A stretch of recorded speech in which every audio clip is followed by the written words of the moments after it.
Hello friends, I made this for. My name is Lauren, and if this is your first time here, hi, hello, welcome. If you're a returning subscriber, thank you for coming back. Thank you for your support. I love you extra, bestie.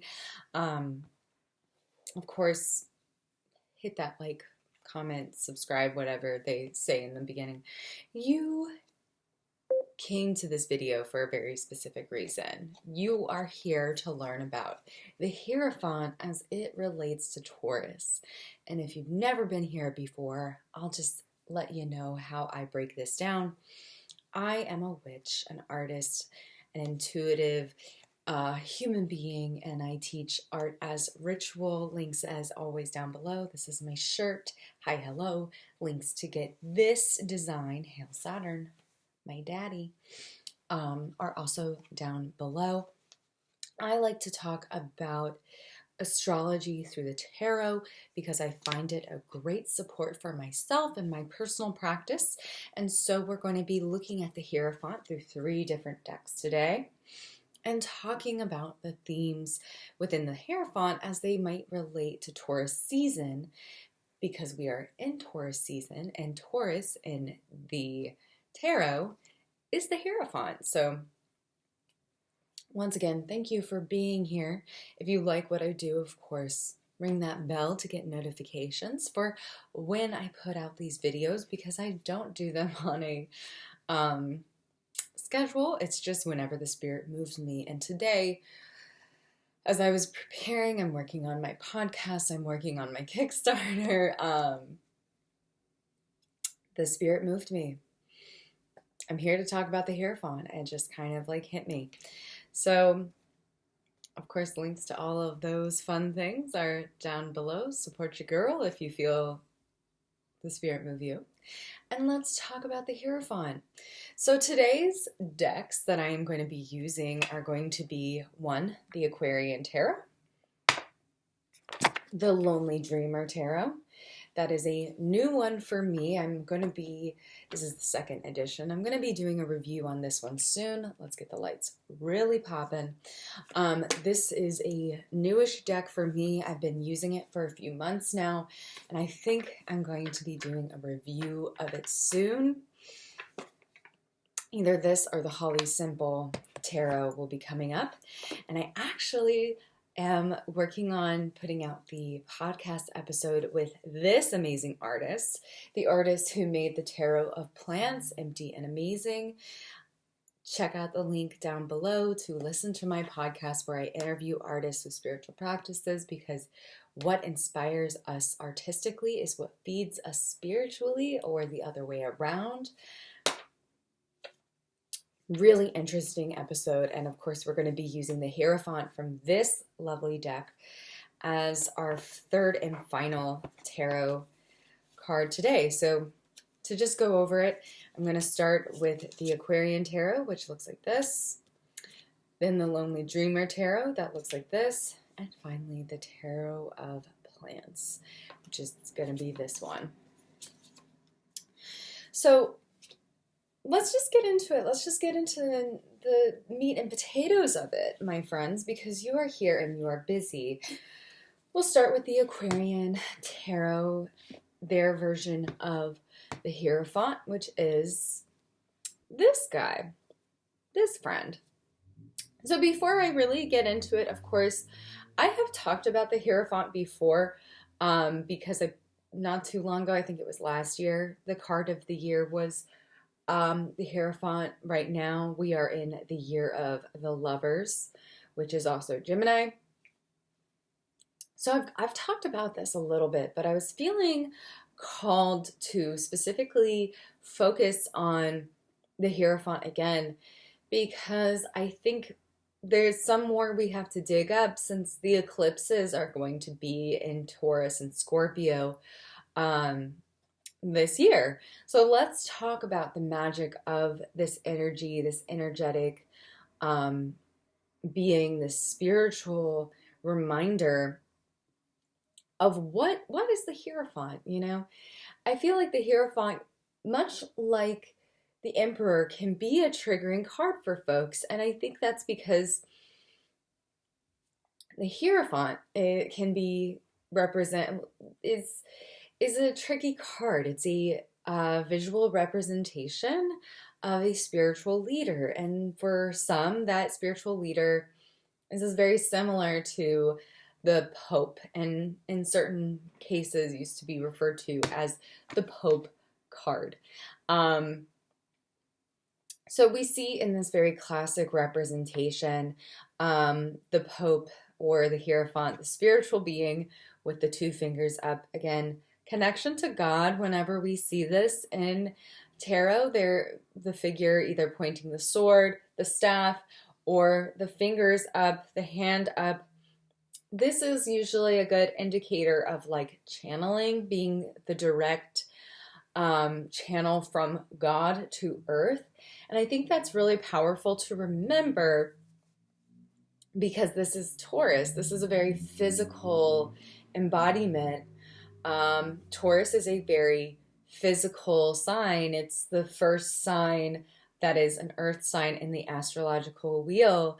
And so there's a very physical, it being the first earth sign, it comes after fire because the fire needs a place to live. That's the way I like to look at it. And so the wisdom of God needs a physical form to live. The wisdom of spirit needs a physical form to interpret, right? So we see the keys here. We see a staff. We see the fingers. And what's interesting about this really classic interpretation of the Hierophant is that we don't see anybody else in this card. It's just a image of the Hierophant themselves. And I think this is a great reminder that this Hierophant figure is almost a mirror for us. Holding the keys or having the keys, we all individually embody the keys to spirit, the connection to spirit. And so I personally like to interpret the Hierophant as how do we embody the voice of God through our own wisdom, through our own sharing of abundance, through our own understanding of our personal connection, and how do we share that personal connection with others? As someone who grew up in a megachurch, specifically a Baptist church, I was raised in the belief that we needed to be messengers of God to share the wisdom of Jesus Christ, our Lord and Savior. So I find this very interesting. For some people, that might be very triggering because of wounds around religion, and I don't want to disregard that. I don't have those wounds. I just integrated them as my witchiness. So I like to share my spiritual beliefs, like tarot, through this way, through YouTube, through these different methods of communication. How do I share the word of God in this way here? So of course this looks very individualistic, and it should. Another thing that I learned growing up in that megachurch is that our relationship with God is always shifting, and that's a good thing. We always have to reassess. It's never over. It's continually evolving, and that's one thing I took very strongly, and that, of course, led me to evolve outside the four walls of the church. And so I share this to say that the Hierophant is a very unfixed, it is a fixed sign, like Taurus is the fixed sign of spring, but our relationship with spirituality or any religion is not necessarily that.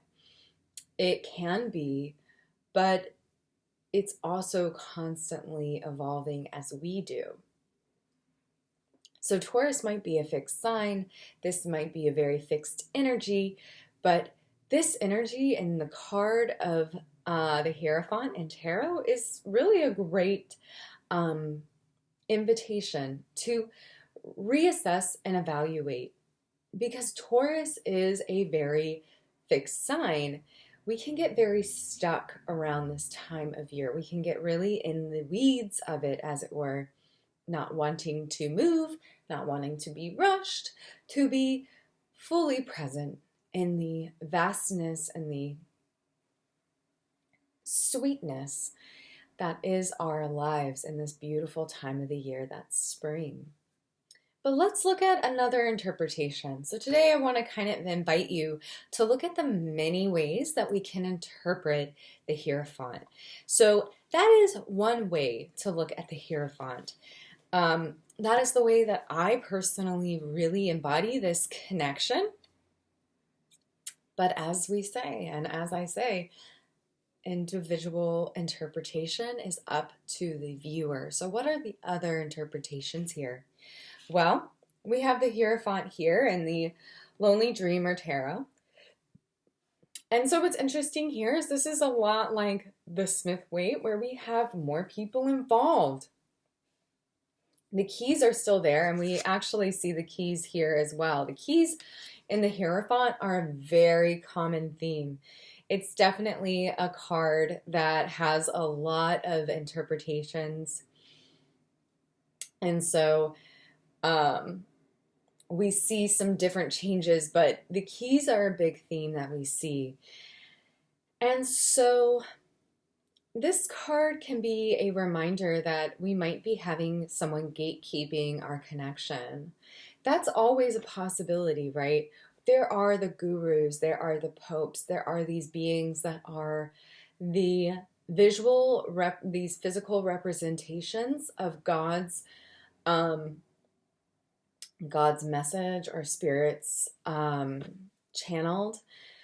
But are they gatekeeping that knowledge from you? There's a little bit of division in this representation, one that is holier and above, and ones that are being separated by this almost like, nope, cannot pass. I am the messenger. You don't get the direct representation of God. You must listen to me.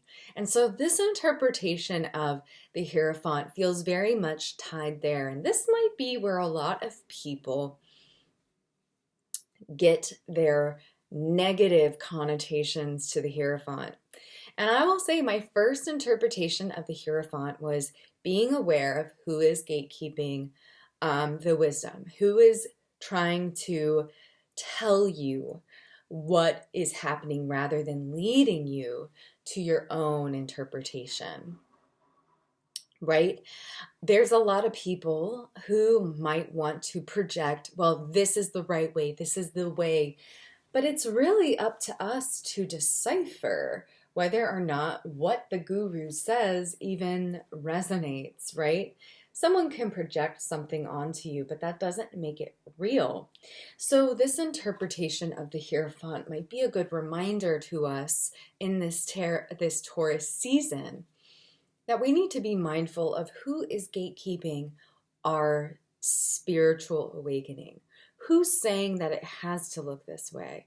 And how does that process for us? Do we take that as a yes or a no? Can we sit with it and process it and take the keys for our own deciphering? This is another invitation that the Hierophant might be offering to us. Now again, the first interpretation that I shared is more of what I take for the Hierophant. How can I spread my view? How can I share my knowledge in a way that allows others to drink without being forced or feeling separate? But that's my interpretation, right? That's how I feel most empowered by this card, but not everyone's going to feel that way. And so I feel that this card is a reminder that we need to always be aware of who is teaching us, and is it really digestible? Or is it feeling very othered? Is it feeling separate? Is someone saying we're low vibration and they're high vibration? Does that resonate with us? Does it feel bad? Just really going back into our brains and evaluating our spiritual systems and what feels good. Because some things might not be of service, some things might help us expand. And so when we're thinking about this very physical aspect of a spiritual experience, we gotta constantly be evaluating where are we at and why. Why do we feel this way? How does it feel in the body? How can we change it a little differently if that doesn't feel as good? So that's another teacher of the Hierophant. Again, the Hierophant is Taurus. Taurus is the opposing sign, the opposite, the complement, as it were, to Scorpio. So there's some very Scorpio vibes, but in a very opposing way. Again, if we look at Scorpio and Taurus on the astrological wheel, they are across from each other. They're opposing signs. So they have a very similar pursuits, what they find of importance, but very different ways of pursuing those important things, right? So if you get kind of lost in the weeds of Taurus, look at Scorpio, look at Death. Death and Hierophant are both great teachers and great pieces of evaluating rebirth in different ways. They're both very spiritual, but one is watery and one is physical. One is the church, the building itself, that would be Hierophant, and one is the sermon, that would be Death, that would be Scorpio, that would be the knowledge, the spiritual feeling that's going on in the building. So let's finish up today's deep dive into the Hierophant with the Tarot of Plants, and this is Datura. So this is a really interesting plant, and actually I really want to encourage you to check out the link for my podcast. That is down below. It is a great podcast episode, and Heather, the artist behind this tarot deck, talks a lot about this plant specifically and having like an awakening with this plant. And so this is why she chose to put it as the Hierophant. And I just want to share the quick meaning. A poisonous, from the book, this is the book that came, the field guide to the tarot deck. A poisonous yet beautiful flower, Datura is also known as the witch's herb. They called upon its knowledge and power to find out more about the spirituality they sought. Datura was important in many witches' rituals. So Heather's interpretation, the artist of this deck, her interpretation was very much in connection to finding a teacher. And that is one version of how to interpret this card, is finding that physical teacher, finding that person that you can connect to kind of dive a little deeper. But one thing I want to read that I think is really powerful when talking about a teacher, physical embodiment, Datura appears when we feel called to learn esoteric knowledge, a path that is best explored with the aid of a trusted teacher. Keep your eyes open because mentors are not always human. Listen carefully and don't let your own hubris get in the way of your learning. And I love that part, the part about the teachers, the physical teachers are not always the guru. The guru are the like person in front of you. It can be earth magic, earth medicine. And that's a really great interpretation, I think, of when we are pursuing the knowledge. Teachers are plants. Teachers are those around us that are not always speaking English, right? It can be an animal. It can be a spirit. The physical can look like so many different things. And that's the beauty of Taurus. We can find the teacher in the sweetness of the sun on our face. We can see the teacher in the dewdrop on a flower petal. And I think that's something really sweet as far as expanding our knowledge and our connection with this very physical realm of Taurus is that Taurus enjoys the sweet things, the good food, the nourishment, the silky sheets that just feel good, and being with your physical body in a way that allows us to enjoy what it means to be human. So I really want to highlight that part. Keep your eyes open, because mentors are not always human. And sometimes our mentors can just be pleasure. So enjoy that enlightenment for today. Enjoy that spirit for today. And for all of Taurus season. With that said, friends, I hope that resonated with you. Again, I really want to encourage you to check out Heather Ember's Empty and Amazing. This is the field guide. I will definitely be doing a review of this tarot deck as well. I'm still working with it, so it's going to take me some time. This is a great book. This is a great deck, the Tarot of Plants. So highly recommend this deck if you're into plants and you're into tarot. But with that said, make sure to check out the links down below. If you like what I do have a Patreon where you can support me for as little as $1 a month, $2 a month, all the way up to $55 if you want private one-on-one work monthly, consistently. But with that said, thank you for being here. Thank you for supporting. Thank you for listening. I hope this supported you. And I hope you have a beautiful Taurus season. Bye-bye.